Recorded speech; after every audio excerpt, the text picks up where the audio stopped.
Top of the Pops. Have we got a show for you? Have we got a show for you? And it is live. And it's live. And they are the Conway Brothers. Which one's Russ? 1985, the year in which Top of the Pops had never looked more professional.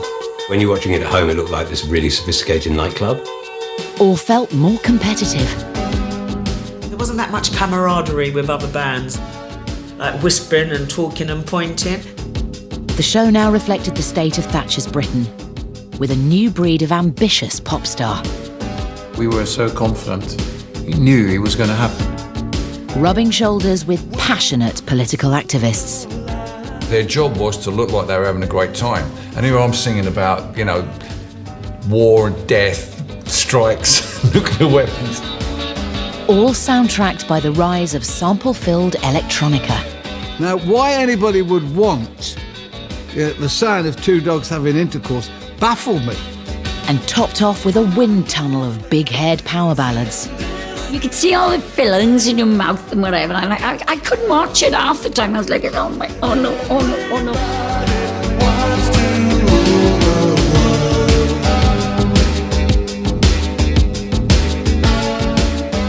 Imagine a vehicle that can drive you 5 miles for a penny. A vehicle that needs no petrol, just a battery. And that takes the press of a button to start, the squeeze of a lever to stop. The Sinclair C5. It's a new power in personal transport. January 1985 saw the birth of an 80s icon in a brave new tech world.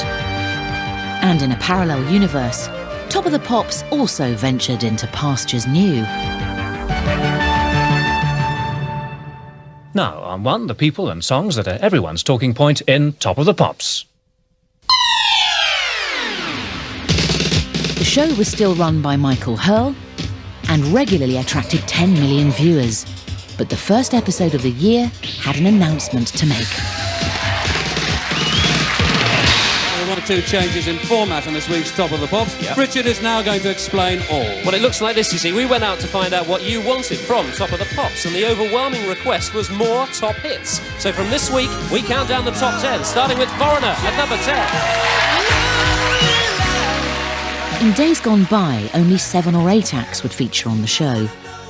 This year, with short clips of videos from the top 10 and beyond, there would be up to 19. This would soon benefit one band in particular.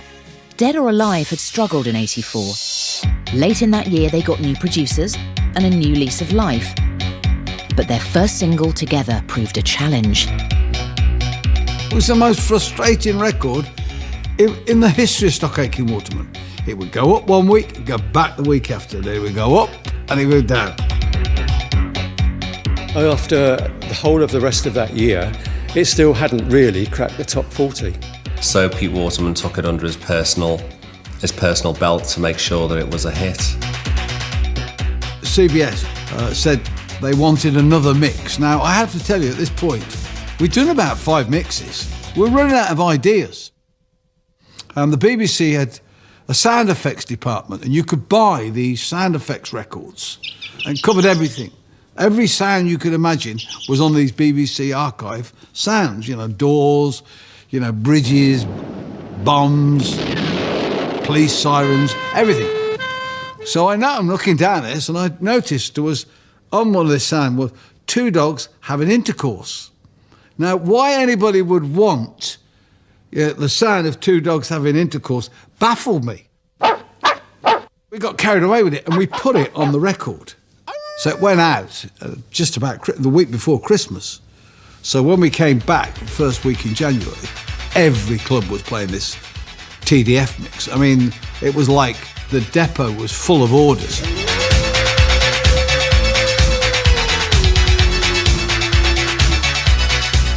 TDF, was not tour de force. It actually stood for 2 dogs.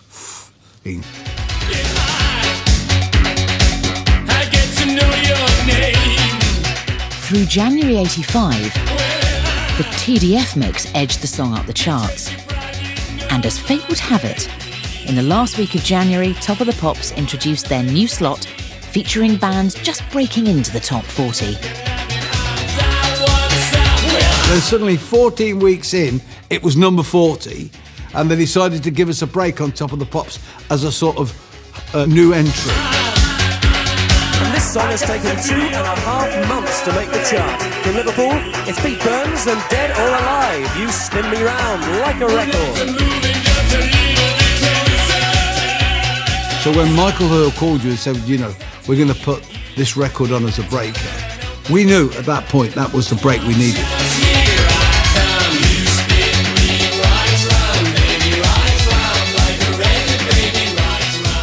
No matter how many mixes we've done, the fact that Top of the Pops was going to show the video, we knew it was all over. Because we knew that once people saw Pete with his eye patch, with all the flags, we would be in the top 20 the next week. We knew. And that's the power that Top of the Pops had. We've got a new number one for you on this week's Top of the Pops, another live Top of the Pops, of course. Dead or Alive, another Merseyside band. You want that moment where your dad goes, well, I've seen it all now. Don't you? You know, oh, well, that's ridiculous. I'm sure there were houses throughout the UK going, what's that?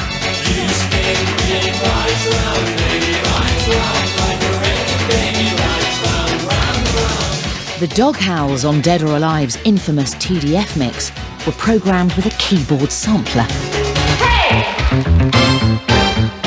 This new tech was much loved by big producer acts like Trevor Horn's The Art of Noise, who performed tracks on Top of the Pops with minimum vocals and sampled sounds. Up till now, their favourite toy, the Fairlight sampler, was, at 30 grand, the same price as a house. But in '85, at a quarter of the price, came the Emulator 2, and it inspired a young bedroom producer at his mum's house in Leytonstone. Around the start of '85, I was just at home and I was reading the paper and I saw that there was a programme on about Vietnam coming on, so I taped it. In World War II, the average age of the combat soldier was 26. In Vietnam, he was 19. And I found it very intriguing, the fact that the kids at the time that were going out to battle were only 19 years old, and yet in America you can't even have a drink till you're 21.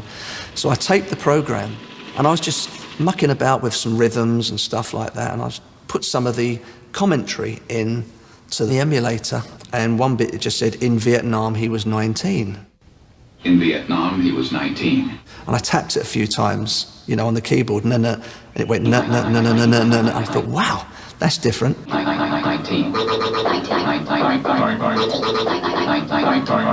The Vietnam War has inspired an unusual pop record due to be released next week. All the indications are that it's going to be a big hit. In World War II, the average age of the combat soldier was 26. In Vietnam, he was 19. In Vietnam, he was 19. Alongside the single, Paul asked the producers of Vietnam Requiem to create a video from the documentary's powerful footage. In Vietnam, the combat soldier typically served a 12-month tour of duty, but was exposed to hostile fire almost every day. It was so powerful. You're talking about young boys being sent off to foreign wars, you know, and it really, really had a resonance. According to a Veterans Administration study, half of the Vietnam combat veterans suffer from what psychiatrists call post-traumatic stress disorder. Many vets complain of alienation, rage, or guilt. Some succumb to suicidal thoughts. 8 to 10 years after coming home, almost 800,000 men are still fighting the Vietnam War. I remember going into Chrysalis and watching it, and I saw 3 women journalists actually come out crying. And that was, we thought, wow, what have we created here? It went in at number 4 in the charts, first weekend, which was incredible. A brand new act to go in at number 4. At that time, it just did not happen. In Vietnam, he was 19. In Vietnam, he was 19. Michael Hurl, who was the producer of the Top of the Pops at the time, basically kept on saying to me, you know, do you not think that you could really do something on Top of the Pops? I wasn't really sure what was going on. I think it would have been difficult for him to do that. How would have he performed the song? He'd probably end up like Harold Faltermeyer did, with the most boring live performance that I think that you'd ever see on Top of the Pops. told would not appear on Top of the Pops again and stalled at number 2. But Paul's cut and paste technique in music and video proved an irresistible chart-topping formula. He's a producer, he remixes records, and he's number 1. Yes, for the second week running, Paul Hardcastle, 19. We got to number 1 and we were quite amazed by it all, but we obviously wanted to stay there, and Paul came up with several different mixes. And one of the reasons we did that was because Duran Duran were right behind us at number 2. Okay, look over your shoulder. I went back into the studio and I remixed the track and I changed some of the vocals around. Minute 19. I added some new documentary which I'd found, which took the war on slightly further, and I called it the Destruction Mix. Unlike Vietnam, World War II saw America unite behind her fighting men. The two wars were just as different on the front lines as they were back home. 19. So a different edit would go on to Top of the Pops each week. 19. Which then people went out and repurchased. And we stopped, you know, the biggest band, most probably in the world then, which were the Duranis. And also they had the biggest film in the world at the time with View to a Kill. And little old me stopped them being number 1, and it was quite a feat, really. And I think Simon Le Bon wasn't too happy. Excuse me, aren't you? Bon, Simon Le Bon. Now, Dire Straits have said that they won't be touring after the end of next year. It's simply too expensive, but they've got a great video. Money for nothing. This is it.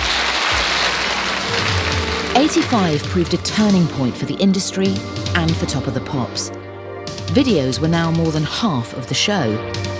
MTV hadn't arrived in Europe yet, but in America, exposure on the channel almost guaranteed success.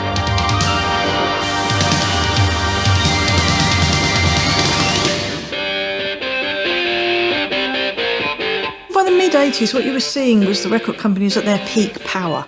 They knew how to market things. If you were launching a new washing powder, you'd do, you know, a big expensive ad, put it in lots of slots, and hopefully give it some sort of twist that got people talking about it.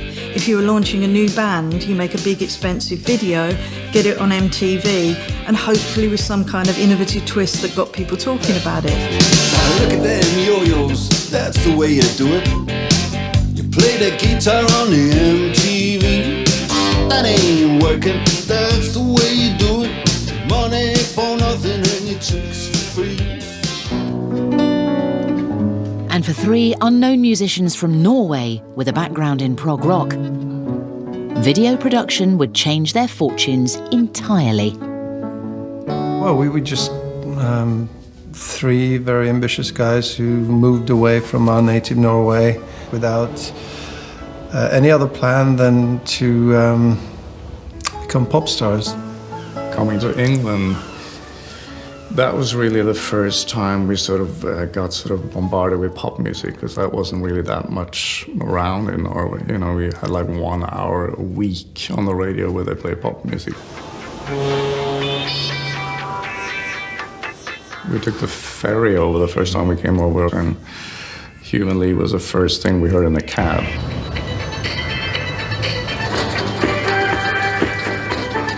You know, builders would have blaring radios playing, you know, whistling along to pop songs that were current, and it just felt really vibey and really different.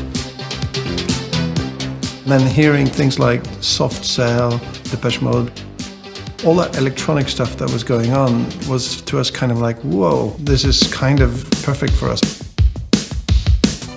After a couple of years in the UK, a-ha got a deal and started doing the rounds of kids' TV shows. But there was a problem. Nobody bought their debut single, until Warner Brothers US, who'd signed a-ha, proposed a hugely expensive hand-drawn video aimed at MTV. Now, 3 guys who come from Norway. It's reputed that £100,000 was spent on their videos worth every penny. A smash in America, now a smash in Britain. Take On Me, a-ha.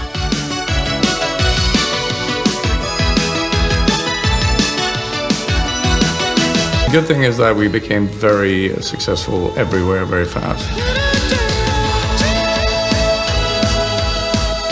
We could not compete with anything like that. We couldn't do it. I just looked at it and thought, well, you know what? If that's the way the record industry is going, God help it. I thought, that's a game changer. They've made the video as important as the music.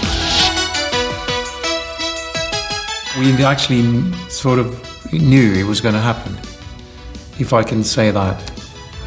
We were so confident.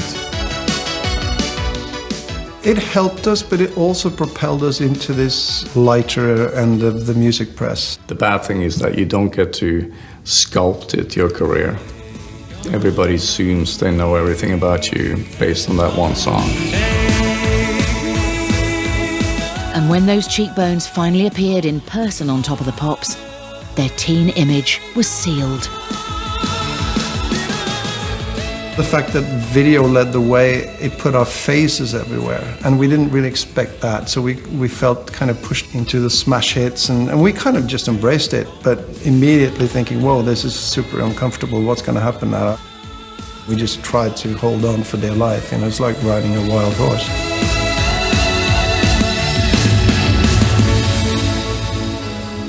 I'm stuck there. I'm still stuck there.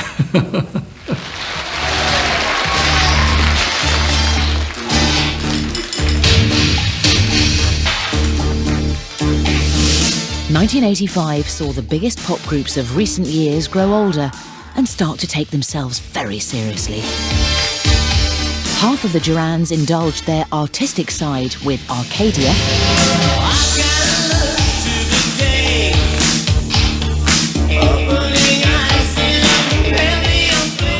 Spandau were in tax exile on a long world tour. Wham were in China, and Culture Club were falling apart. This left a sizable gap in the market.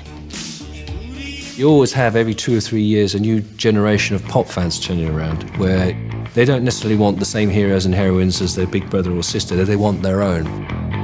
The record labels sensed an opportunity, as did one band from Coventry, whose big boots matched their ambitions and who appeared to know exactly what they were doing. 2 years ago, when I first heard of King, a picture came through the post of a dolphin and Doc Martin boots. You were going to live that down? I think both those things simply were, we used the dolphin and the boots as a symbol of what King were about musically and spiritually.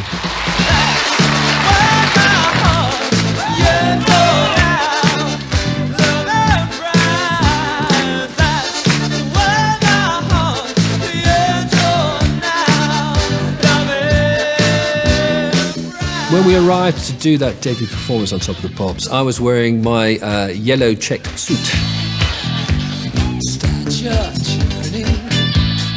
We all had this big spiky hair going off all over the place. Almost like a Bay City Rollers kind of dress-up idea.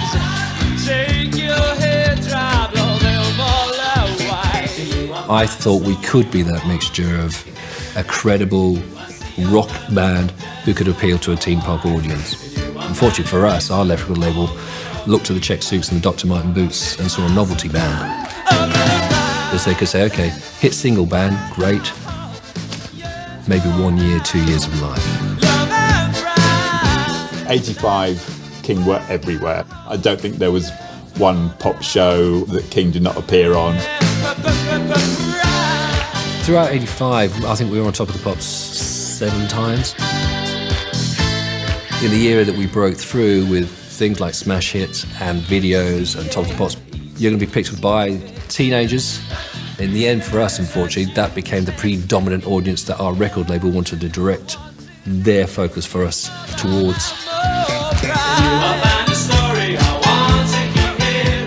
Automatically now, the credible music audience, the gatekeepers, are looking at that and thinking, well, they're not a credible music band.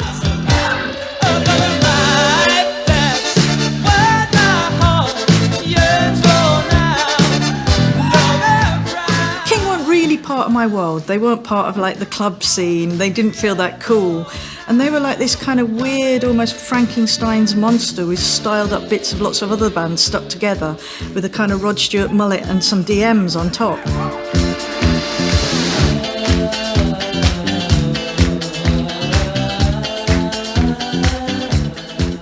Eventually, we started bickering between ourselves as a unit. That by the time we got to Christmas, Top of the Pops and stuff, we were pretty much over as a band anyway. But then, of course, we went on to do the Old Grey Whistle Test New Year's Eve. Okay, the new, it's King! And we were playing that show, and my manager and I had a serious conversation of saying, okay, yeah, we've got one great moment here. Why don't we go out and do our David Bowie Hammersmith moment? And we seriously talked about it, which was to walk out on stage and say, thanks everybody, it's been a great year, but King are never going to play together again. And I kind of wish we'd done that now.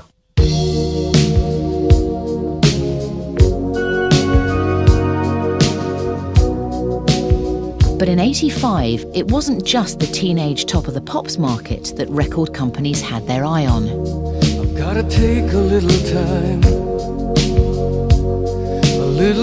to think things over. I think the rise of the power ballad was very much the record companies reasserting their control.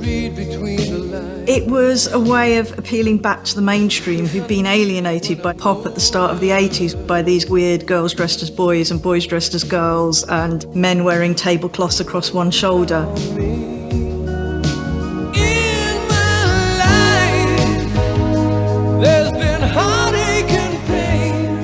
You know, here you had a good, honest person singing into a wind machine with a tune you could recognise.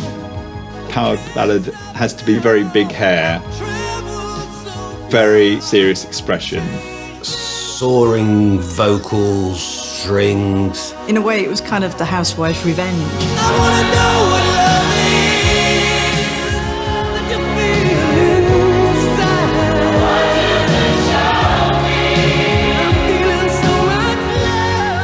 Lots of synth washers and pads and drama. Who's gonna drive you home tonight? It was big drum sounds.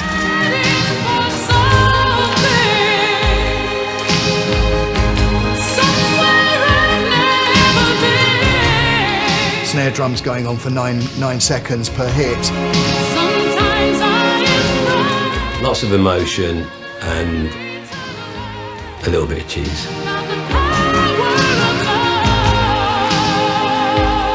The Power of Love was the biggest selling record of '85, in a year that record labels found multiple ways to target the mainstream. The interesting thing about '85, I think, is the explosion of songs coming from movies. Madonna had Into the Groove from Desperately Seeking Susan. Harold Faltermeyer's Axel F was from Beverly Hills Cop. Duran Duran's View to a Kill. Tina Turner's We Don't Need Another Hero from Mad Max. You've got a situation with a lot of the big corporations that were actually had a film arm. The synergy of record companies and film companies often being owned by the same people, and they're suddenly realising, hey, we could maximise our exposure to this song if we have it on our soundtrack. In '85, power ballads found a natural home on movie soundtracks. And this tradition was arguably started by a ballad from a British star, first released in '84. Well, Holding Out for a Hero was written for the film Footloose, and it was in a very exciting part of the film, so it had to be high energy, you know. They took me to film studios to play the rushes of the part where Kevin Bacon was doing the chicken run in the film, you know, where his foot gets stuck on the accelerator and he wins. The record was initially a flop until it was championed by the same clubbing audience who adopted You Spin Me Round. And in '85, the song made a dramatic re-entry into the charts. And still at number 2, a great lady who had no idea that the single had been released until it charted. Holding Out for a Hero, aren't we all? It's Bonnie Tyler. When I was asked to go on Top of the Pops, I'll never forget where I was, because I was living in New York at the time in a suite in the Parker Meridian. And there was a swimming pool on the top floor, and I get a phone call to say, come back to London to do Top of the Pops. And I said, yeah. Where have all the good men gone, and where are all the gone?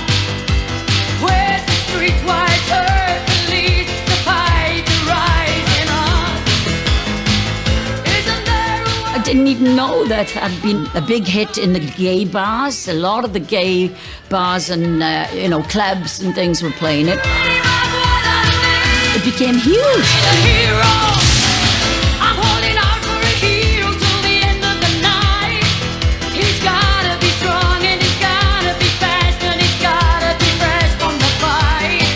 Very majestic, and with Jim Steinman, everything's in there, but the kitchen sink,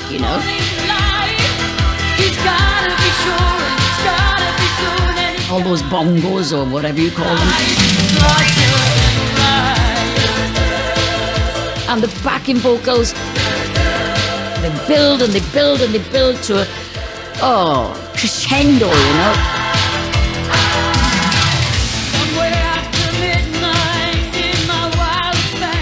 Oh, but the dreadful outfits of the 80s, oh my God. My father used to warn me, he said, you look like an American baseball player with them shoulder pads. In the 80s, we all looked stupid like that. And they always have these cameras underneath your chin, looking up your nose. You could see all the fillings in your mouth. I couldn't watch it half the time. I was like, oh no.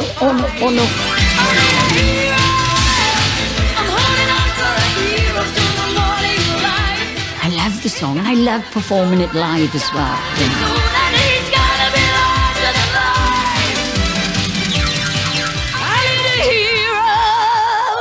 I'm holding out for a hero till the end of the night.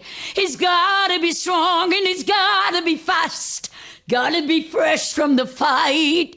I need a hero.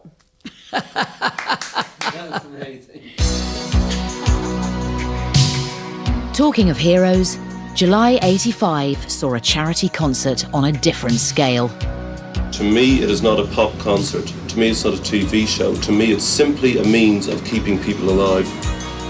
It got royal approval as the new pop elite joined forces with rock's older statesmen. The feeling about the concert is so exciting. I think it's going to be marvellous. I think it'll be on my mind just how many people are watching while I'm singing.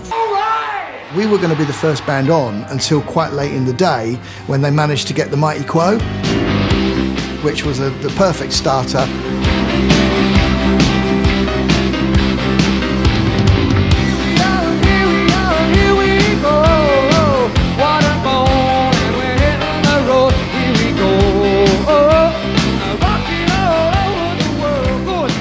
I remember seeing U2 on it, and thinking, oh my goodness, how fantastic is that?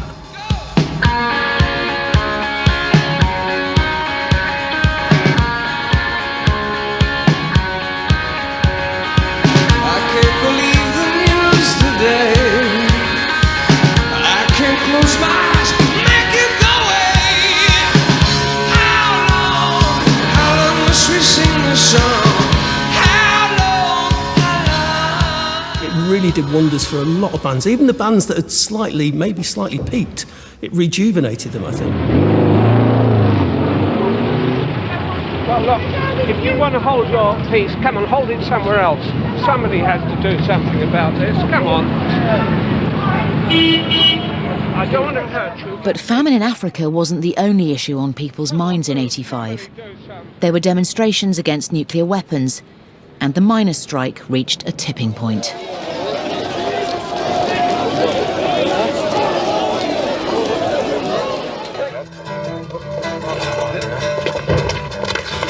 European troop. And in his manager's old Volvo estate, young anti-pop star Billy Bragg toured the country on a one-man mission. Rock and roll is on the road again.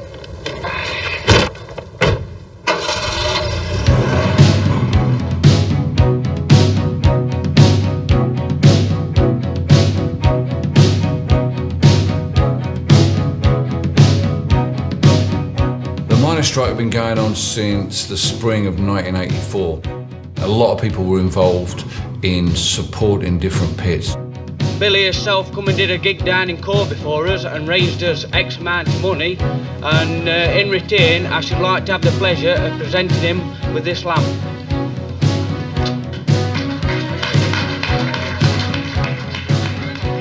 Early on in the miner strike, I went and did a gig up in the northeast in a mining town, and the support act was a guy named Jock Purden, who was a guy might have been in his 70s, an ex-miner.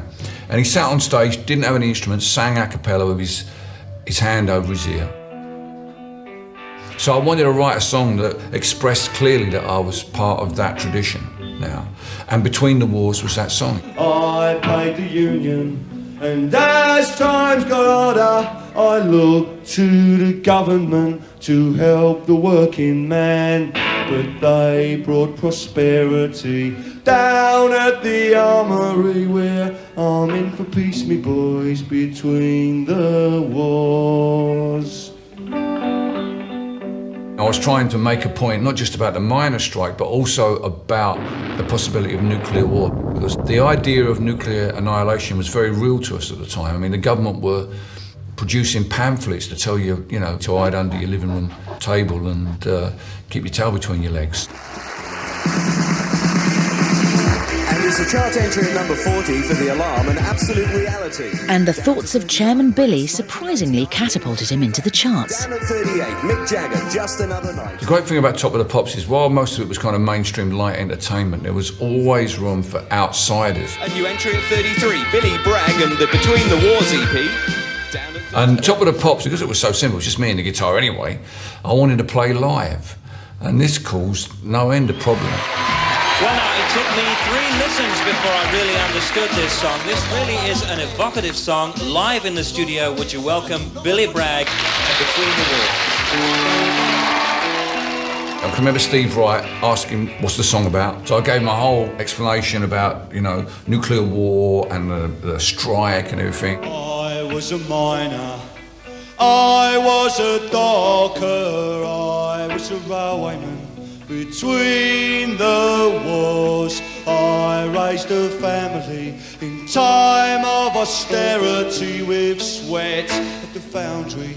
Between the wars. The thing about the audience for Top of the Pops was that their job was to look like they were having a great time. And here I'm singing about, war and death, strikes, nuclear weapons. But they brought prosperity down at the armory, where I'm in for peace, me boys, between the wars. I remember the director going over to the audience at the tip of the stage where I was performing and giving them directions to kind of dance to the song. And then nodding everything, and him walking off. And then I walked over to the tip of the stage and said, look, I'm really playing this live, okay? I'm not miming. So do what you got to do, but bear in mind, I'm actually playing live, so please don't do anything that distracts me. This is a land of hope and glory. Mine is the green field and the factory floor. These are the skies all dark with bombers. I felt I got a lot of support from that audience. They realised it was something different here. It wasn't just run-of-the-mill, some bloke miming a song and, it didn't really matter. They recognised I was actually performing. While Billy's song climbed the charts, the impoverished miners resorted to desperate measures, and the strike came to a sad and bitter end. And we were told, you'll never stand a major industrial strike, let alone a coal strike. Mr. President, it lasted a whole year, but we did just that and won. The strike might have been over, but elsewhere political passions were still running high, with anger at American cruise missiles being stored at an airbase in Berkshire. And some of Top of the Pop's most famous faces found themselves right in the middle of it. When we went up to Greenham Common, we went up to meet the ladies, and it was a really, really early start, and we were going to take some wood and food parcels up to the girls at Greenham Common. And in the background, you could see these bombers, these massive American B-52s, I think they were, all covered in mist. It was very, very eerie. We went up to the fence, and there was a soldier there, and he kind of looked at us, and he said, I really like the Style Council, and I didn't expect to see you sort of guys here. You know, what you're doing, supporting these women. And I just sort of said to him about, you know, do you not really listen to what the lyrics about the band have actually been singing about, and what Paul's written about with these lyrics? And he clearly just didn't understand it. And as we kind of begged to differ and walked away, he just sort of gobbed at us through the fence. With their next single, the Style Council clearly nailed their political colours to the mast, taking aim at Thatcher's government and targets closer to home, at Top of the Pops.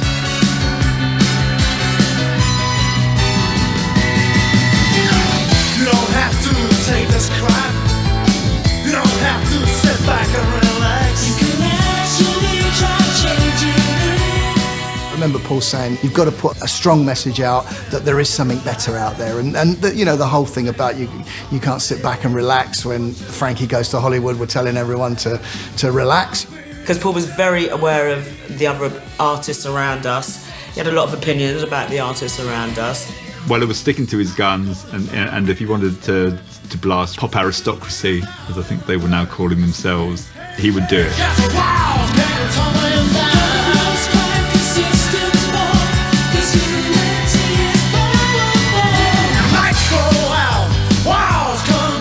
When we were at Top of the Pops, there wasn't that much camaraderie with other bands. A bit of meanness in the canteen, like whispering and talking and pointing. Very, very schoolyard. For us at that time, it meant that, you know, we must be making a bit of a mark.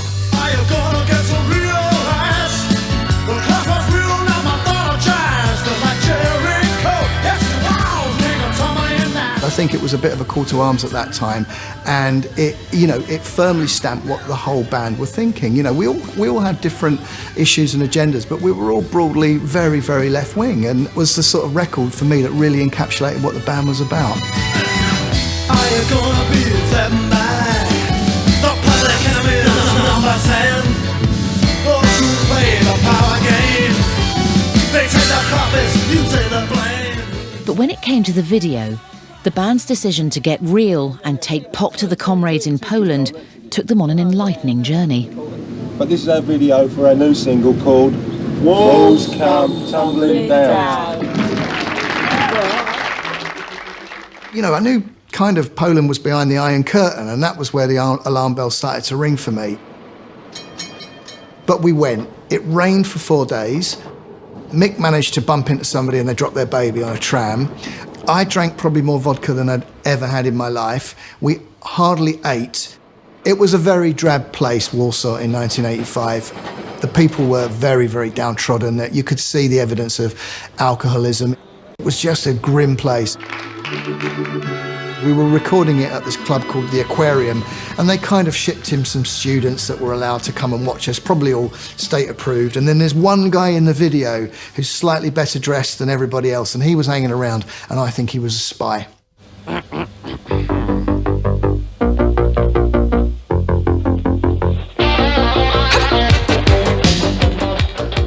When the Eurythmics let the cameras into their studios in '85, the power duo were at the top of their game. The sound of your voice on the telephone, you feel the stress all over. Why do I feel so incomplete when you're not here? I'm just obsolete. Loving like a ball and chain. Make it all right now, loving like a ball and chain. Feels too good, my bed is burning. Annie and Dave had a smash album with 4 hit singles, and they, alongside other British power duos,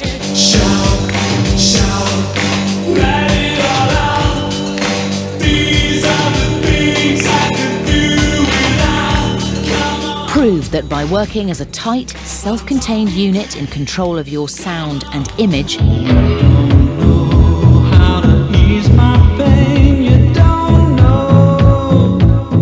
this new breed of duo, including Tears for Fears and Godley and Cream, could move from indie to mainstream international success without losing their cred. It's the sound of my tears falling, or is it the rain? Back at Television Centre, Top of the Pops tried to find their own dynamic duos by continuing to pair presenters. And in '85, when Kid Jensen, one of the show's favourite faces, left the BBC, his long-term sidekick John Peel found a new friend.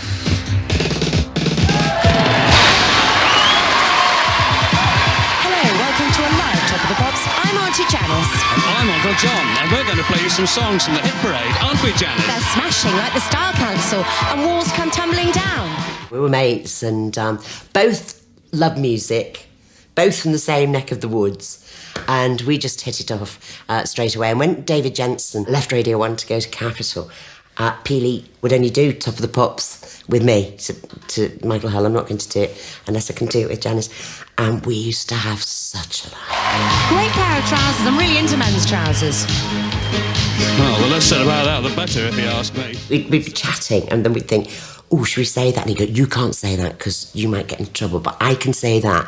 And then I'd go, all right, well, and I'll do that. I'll have you know that I had him on my bedroom wall. That seems to indicate a degree of agility I didn't believe you're capable of, Janice, I must say. We used to have great, great fun. Giggling and being told off sometimes for some of the things we said. Not by the producers, but by complaints from the public. There was Elaine Page, Barbara Dixon, and Jennifer Rush on the same show. We said, coming up tonight on the show, Page, Rush, Dixon. And Peely said, it sounds like a sordid incident in a cheap motel. And I said, I wouldn't know about that. That's not what I hear, Janice. These are the more recent number ones from 1985. It was a natural banter that we had. Let's have a look at the top 40 selling singles in the country this week. And guess where we start, eh? And we just laughed all at the time. Chart entry at 38, Falling Angels Riding, David Essex. And another chart entry at 37, Loose Ends Hanging on a String. But this one's going down to 36, This House, Big Sound Authority. At 35, Russ Abbott with Joy Division's Atmosphere. It was like that even when we went to Radio 1 to work, because I was on before him, and all we'd do was giggle. I remember him telling me once, and I can't remember whether this was at Top of the Pops or we were in Radio 1, but he said that he would like to actually get rid of everybody at Radio 1, apart from me. He said I could stay. And Bruno Brooks, but he put him on reception. We're going to play you out, Dearly Beloved, with Amy Stewart. Can I just say happy birthday to Peely? Good night. Bye. This year also saw change in the presenter roster, with the arrival of the first black DJ on Top of the Pops since the 1970s. Bernie Michael cut his teeth at Radio Caroline, where he acquired the DJ name Dixie Peach. In '84, he was poached by Radio 1, but curiously not to play the soul music he'd spun on pirate radio. Dixie Peach was a lovely human being, Dixie Peach wasn't he? He really loved his soul. Absolutely loved soul music. For some reason, seemed to be doing a rock show. When I was at Radio 1, I was one of the few black presenters on the station. The fact that I was actually doing a rock show, I presume, made me more versatile. In the summer of '85, this slightly wary newcomer was invited to present Top of the Pops. No, there were very few black faces around at the time. Anything you did would really stand out as far as, what's he saying, what's he doing, what's happening there? Thank you for being with us tonight on Top of the Pops. Next week it's presented by Britain's answer to Crockett and Tubbs. That's Gary Davis and Dixie Peach. The first show was terrifying. I got to the studios and I was amazed by the people at the gates as you're going into the building screaming. And I got recognised, which was really strange. I think that was the very first time anyone shouted at me, Dixie! Went into the studios. Everything was incredibly quick. You're doing this, you're doing that, blah, blah, blah. You've got so much time. Are you ready? Here we go. Welcome to Britain's best-loved serial, Top of the Soaps. You've seen him on Radio 1 for the first ever time on television. A natural, life-size effigy of Dixie Peach. Thanks, Mike. I've been laying in the sun in anticipation for this big event. But tonight, I'm going to kick off with Scritti Politti, Word Girl. I'm still stunned the whole time I'm doing it. Well, from a bit of to a bit of I probably had a bit of paper down there, and I would have had what bands are coming up next on it. Here are the top 40 breakers.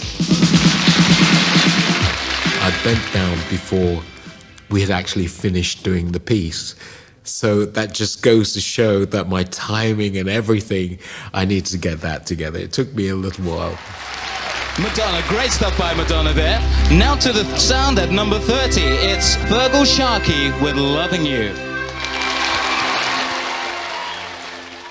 The links were mainly a natural thing. We would get to the studio, we would have no idea who was performing that particular show. We'd no idea what we were doing. Hello, operator. Could you connect me to Flash Gordon, please? Oh, hi, it's Flash speaking here. Flash. Well, you have to rush. So you'd finish going, you know, no, here's the Smiths with How Soon Is Now. The Smiths, How Soon Is Now. And as soon as they started, you'd have to leg it across the studio and climb up these steps and get onto the gantry. And then somebody would rearrange the crowd. We were never told what to say, ever. It was entirely up to you. Oh, when we do the first link, let's do this. And I thought, okay, all right. Hey, how you doing? Welcome to Top of the Pops. We've got a knockout show lined up for you. And here is the only man who at Radio 1 has got a better suntan than me. It's funny looking back on it now, thinking, maybe not. It's Radio 1. Me having a tan was always a running gag on Radio 1. So I guess when Dixie and I presented the show for the first time, it was just something we did in all innocence. I think it was a bit of a thing that I thought could break the ice, you know, at the time. Not the way I'd do it now. If it was hard making it as a black DJ, for Loose Ends, making it as a black British soul act, after 3 years, 6 singles and no hits, was nigh on impossible. We were talking of a time, by the way, when nobody believed that British black acts could have hits. It wasn't that, oh, fantastic, somebody is at last making some great British black records. No, the opposite. How dare you? This is the American market.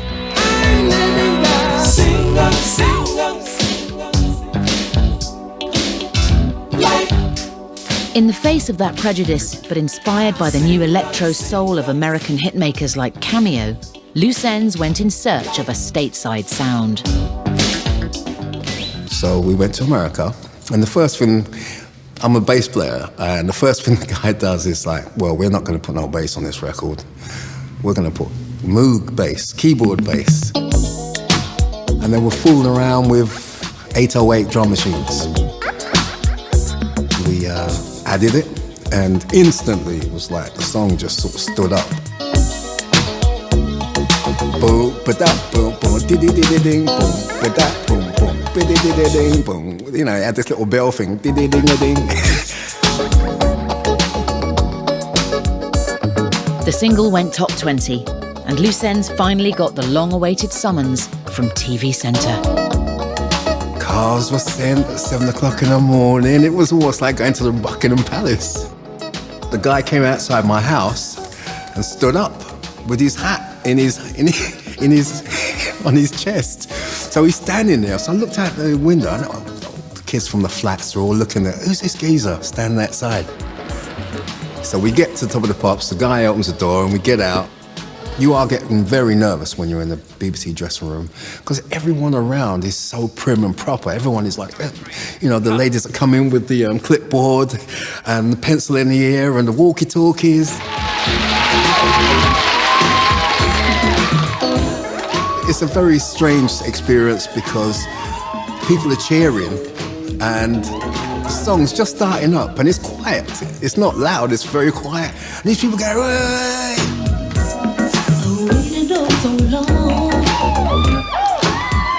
When I saw it back, I just thought, wow, it didn't feel like that. They made it look so different. Other people are seeing it, they don't get that. They just get the performance.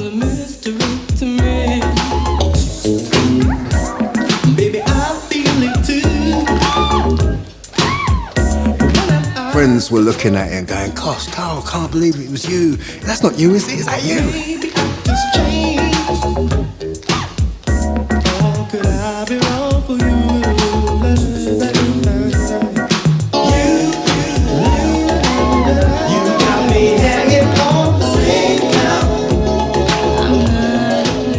Pop music was very white at the time, but what you're starting to see is groups like Loose Ends, which were the start of there being a proper British soul music. Still heavily influenced by America, but it was mixed with that very English jazz funk feel as well.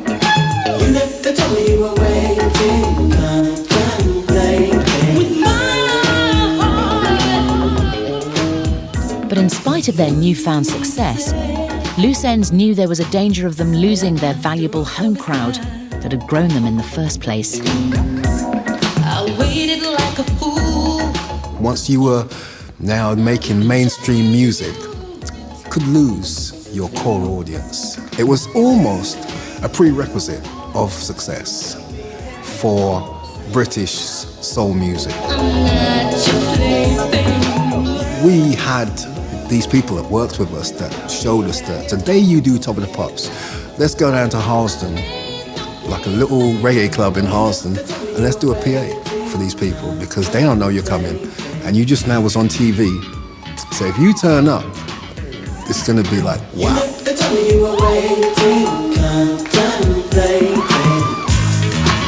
Leading up to Christmas, competition for the coveted #1 slot was festively fierce. And a perfect recap of the year. Well, hey, how you doing? Welcome to Top of the Pops. Do you realise only 10 days to go to stuff your Christmas turkey? 10 days to buy all your Christmas records. Tonight, some of the records you've already bought. He is so... Among the contenders, there was a song from a movie. Say you, say me. Even if we don't all remember White Nights with Baryshnikov and Helen Mirren. That's the way it should be.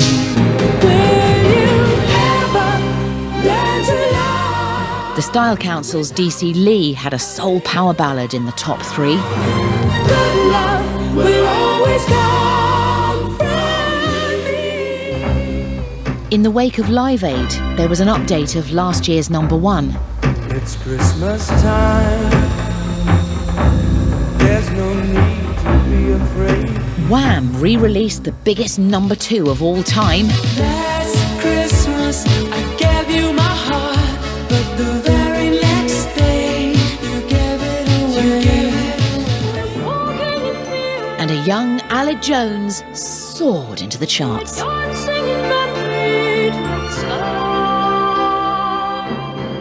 Through the dry ice, it looked like no one else had a snowball's chance in hell of getting to #1. But never underestimate the hit machine who'd been waiting in the wings for a whole year. Right now on Top of the Pops, a very big hit. The biggest climber on the chart this week, up 28 places to #10. Merry Christmas, everyone. Here's Shakin' Stevens. At that particular time of the 80s, I mean, everybody and their dad was putting out Christmas tracks. Snow is falling all around me. Children playing. In '84, Merry Christmas Everyone was sent down from the writer, Bob Heatley, and I first heard it and I thought, wow, this is a #1 record. Merry Christmas, everyone. And we held it back till '85 because there's no way you can compete with Band Aid, you know, with a charity record.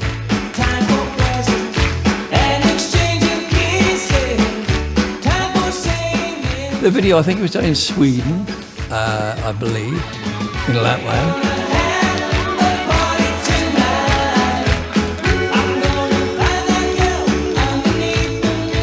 I didn't know what to wear. I had these jumpers, I don't know where they came from, and I thought, I'll put this on, you know. I still get a bit of poke about my jumpers.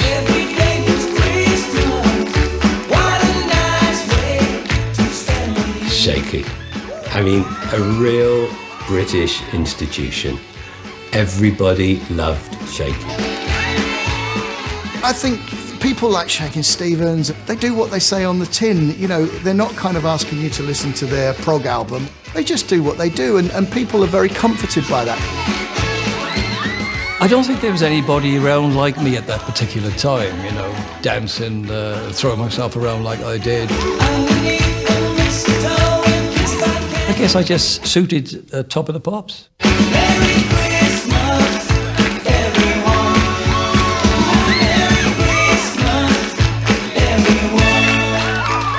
He smashed it, didn't he? Went straight in and beat everybody, and Wham and Band-Aid, they couldn't get a look in. It was Shaky's year, wasn't it?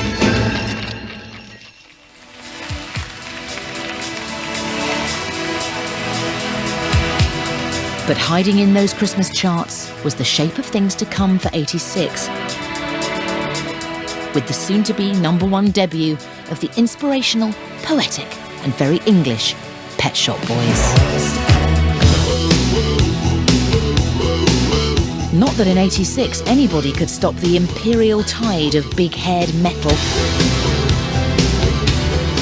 Big-haired punks with the biggest recording advance in history. And big-haired soap stars. As the song rightly says,